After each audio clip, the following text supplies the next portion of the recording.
കാര്യത്തോടടുക്കുമ്പോൾ വേടനും വെളുത്ത പെണ്ണും മതി, പറച്ചിലിൽ മാത്രമേ ഉള്ളോ കറുപ്പ്. യുവതലമുറകൾക്കിടയിൽ തരംഗമായി നിൽക്കുന്ന റാപ്പറും ഗാനരചയിതാവും എല്ലാമാണ് വേടൻ എന്നറിയപ്പെടുന്ന ഹിരൺദാസ് മുരളി. ലഹരി ഉപയോഗിച്ചതിനെ തുടർന്ന് അടുത്തിടെ വേടൻ അറസ്റ്റിലായിരുന്നു. കേസിൽ അടുത്തിടെയാണ് വേടന് ജാമ്യം ലഭിച്ചത്. ലഹരി ഉപയോഗിച്ചിരുന്നുവെന്ന് പരസ്യമായി സമ്മതിച്ച വേടൻ തെറ്റ് തിരുത്തുന്നുവെന്നും ഉറപ്പ് നൽകിയിരുന്നു.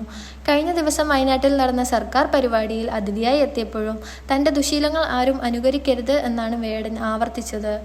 നിങ്ങൾ എന്നെ കാണുന്നതും കേൾക്കുന്നതും നിങ്ങളുടെ സഹോദരൻ എന്ന നിലയിൽ എനിക്ക് വലിയ കാര്യമാണ്. എന്നെ കണ്ട് നിങ്ങൾ ഇൻഫ്ലുവൻസ് ആകുന്നില്ലേ മക്കളെ? ഉണ്ടെന്ന് എനിക്കറിയാം. പക്ഷെ എന്നെ കണ്ട് ഇൻഫ്ലുവൻസ് ആകാൻ പാടില്ലാത്ത കുറച്ച് കാര്യങ്ങളുണ്ട്. അത് പലയിടങ്ങളിലായി നിങ്ങളോട് ഞാൻ പറഞ്ഞിട്ടുണ്ട്. എന്നെ കേൾക്കുന്ന കൊച്ചു അനിയന്മാരും അനിയത്തിമാരും വേടൻ്റെ ദുശീലങ്ങൾ കണ്ട് ഇൻഫ്ലുവൻസ് ആകാതിരിക്കുക. എനിക്കിത് പറഞ്ഞു തരാൻ ആരും ഉണ്ടായിരുന്നില്ല. ഞാൻ ഒറ്റയ്ക്കാണ് വളർന്നു വന്നത്. ഞാൻ തിരുത്തപ്പെടാനുള്ള സാഹചര്യത്തിലാണ് നിങ്ങൾക്ക് മുമ്പിൽ വന്നു നിൽക്കുന്നത്. വേടൻ എന്ന വ്യക്തി പൊതു സ്വത്താണ്. നിങ്ങളുടെ ചേട്ടനും അനിയനും ഒക്കെയാണ് ഞാൻ. നിങ്ങൾക്ക് പറയാനുള്ളത് എൻ്റെ മുഖത്ത് നോക്കി പറയാൻ പറ്റുന്ന സാഹചര്യത്തിലാണ് ഞാൻ നിൽക്കുന്നത്. പക്ഷെ എന്നെ കണ്ട് ചില കാര്യങ്ങൾ ഇൻഫ്ലുവൻസ് ആകാതിരിക്കുക എന്നാണ് വേടൻ പറഞ്ഞത്. ഇപ്പോഴിതാ നവമി ലത എന്ന പെൺകുട്ടിക്കൊപ്പമുള്ള വേടൻ്റെ ഫോട്ടോയാണ് സോഷ്യൽ മീഡിയയിൽ വൈറലാവുന്നത്.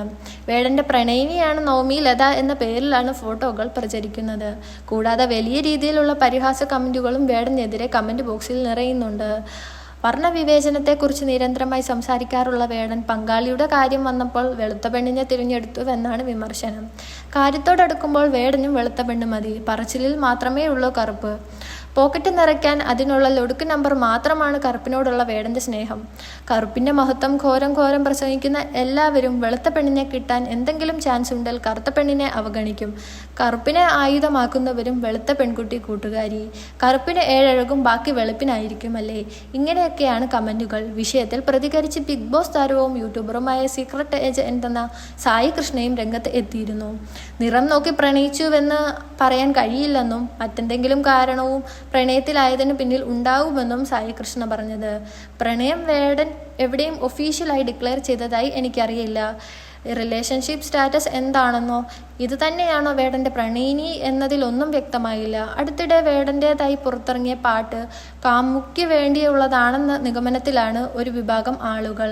അതിലെ വരികൾ വെച്ചാണ് അവർ അങ്ങനെ പറയുന്നത്.